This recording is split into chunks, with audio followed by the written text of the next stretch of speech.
সমস্যা কবলিত ব্যাংকগুলো বর্তমানে নগদ টাকার সংকটে পড়েছে। রমজান মাসে মানুষের কেনাকাটার চাহিদা বেড়ে যাওয়ায় ব্যাংকগুলোর কাছে টাকা তোলার চাপ বাড়ছে। এতে ব্যাংকগুলো সমস্যায় পড়েছে এবং তারা বাংলাদেশ ব্যাংকের কাছে তারল্য সহায়তা চেয়েছে।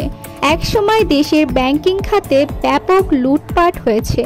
বিশেষ করে এস আলম নামক এক ব্যক্তি দেশের বৃহত্তম ব্যাংক সহ বিভিন্ন ব্যাংক থেকে বিপুল পরিমাণ টাকা উধাও করেছে।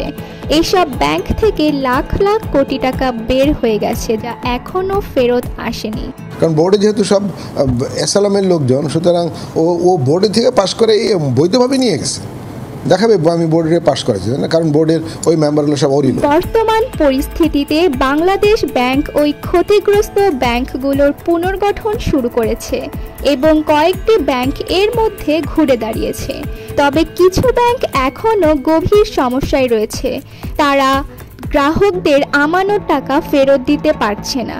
বিশেষ করে সোশ্যাল ইসলামী ব্যাংক কিছু ভালো অবস্থানে থাকলেও রমজানে বাড়তি চাপের কারণে ত্রাহি অবস্থায় রয়েছে। তাই বাংলাদেশ ব্যাংক ইতিমধ্যে এসব ব্যাংকগুলোর কাছ থেকে সহায়তার জন্য আবেদন পেয়েছে এবং খুব শিগগিরই এ বিষয়ে কোনো সিদ্ধান্ত আসতে পারে। আফরাতুল ফাতেমা, বার্তাবাহক 24।